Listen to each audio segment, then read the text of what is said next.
Because see, this is not your typical network company, if you understand it. A network company, most network companies, and I've been involved in the business. I built my own business for 25 years and haven't really done anything with it for the last 10 years. But I saw 25 companies come and go. Milk additives, edible plants, fish, these goldfish things. They all sold goldfish to one another. They were supposed to breed or something, some wild. You see, most network companies out there, what happens is they come up and they decide to be a network company because that will really work, person to person.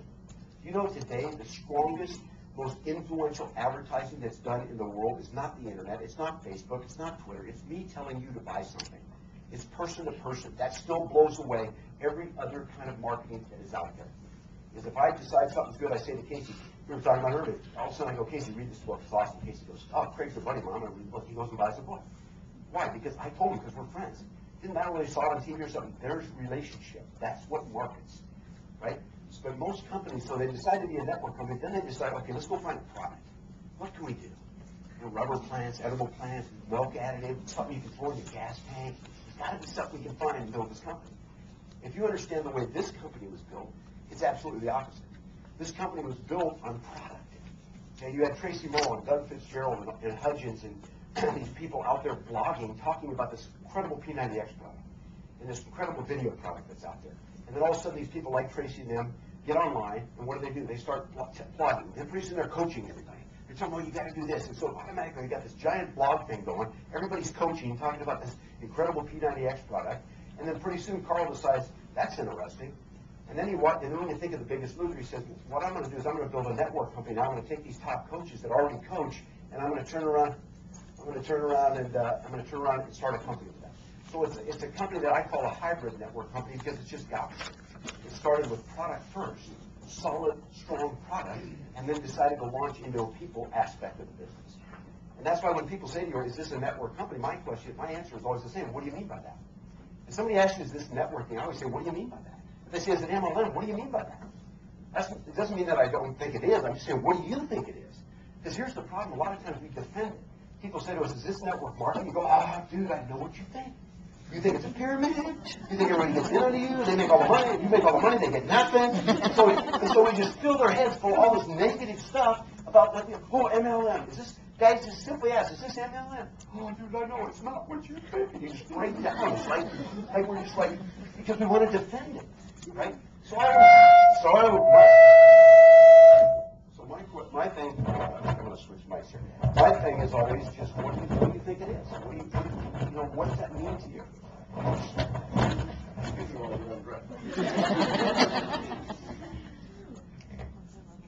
Am I okay without a mic? I thought I was speaking mic, right? Oh, mic is good.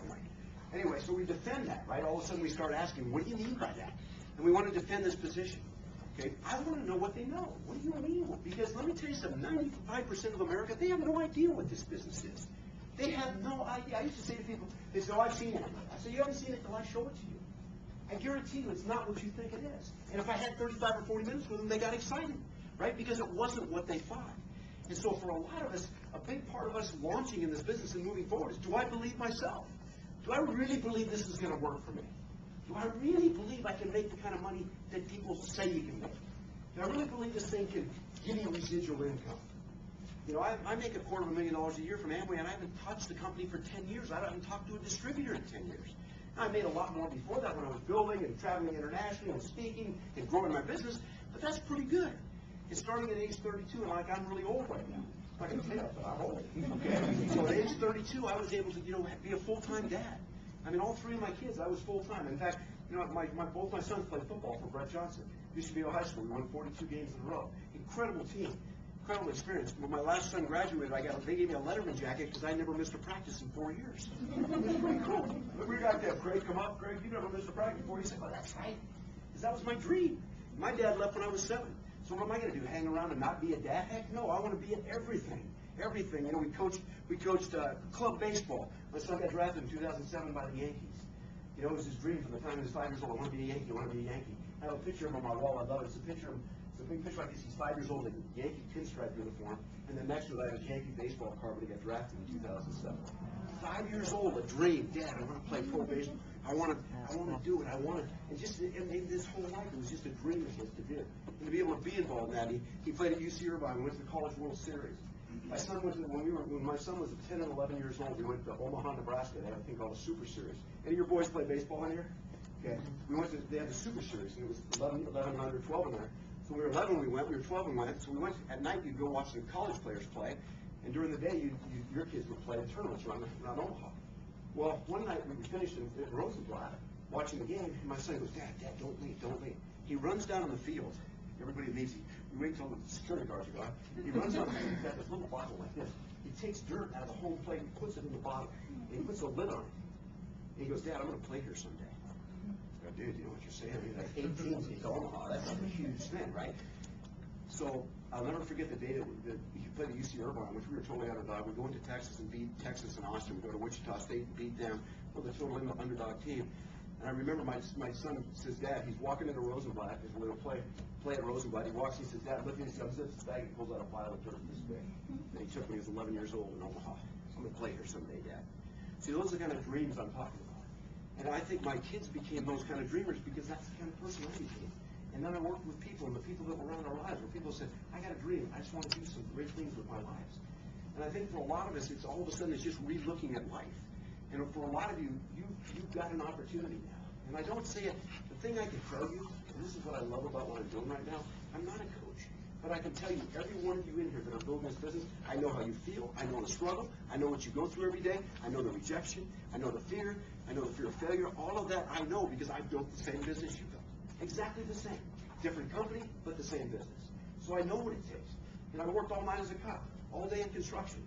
You know, I worked 20 hours a week in my Amway business. I don't know what I did. I don't think I slept much. Right? I tell people, sleeping's for the customers. Don't worry about it. Nobody's ever died of sleep, right? Lack of sleep. You're not a cop. What happened to the guy? Not enough sleep. He's dead. It never happened, right? So if you have a dream, sleeping's less important to you because you want to do things with your life.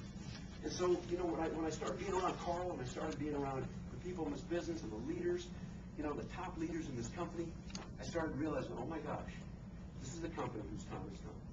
Because this kind of company, what happens is it kind of grows like this and then it goes like this. And then all of a sudden it hits this point where all of a sudden it just goes like this.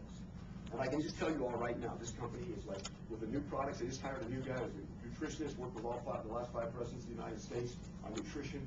This guy is an incredible human being with what he's doing with new products, with what's going on in the training systems, you know, what we're putting together.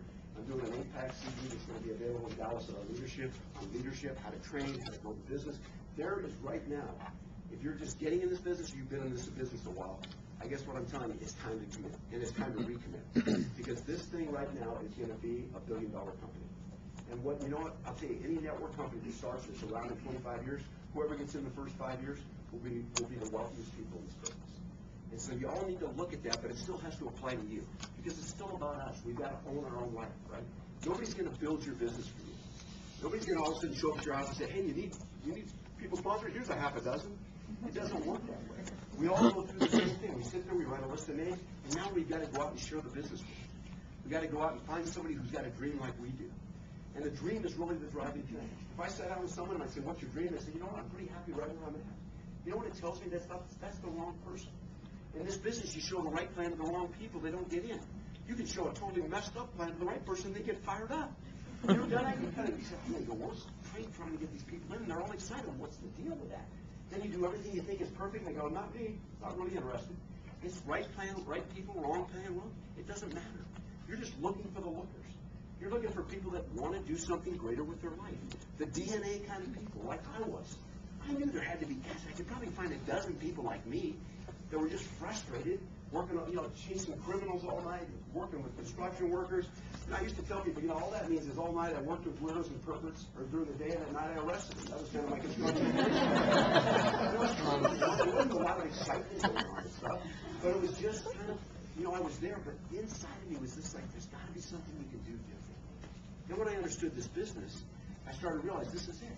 Why? Because I can make a difference in somebody's life. I can sit down with someone and say, what's your dream? I can walk into the attic of their life where most people take all their dreams and put them in this giant treasure chest, and they put it up in there, and they walk away from it. And they never visit it again. Why? Because it hurts too much. Who wants to start thinking about things we were going to do?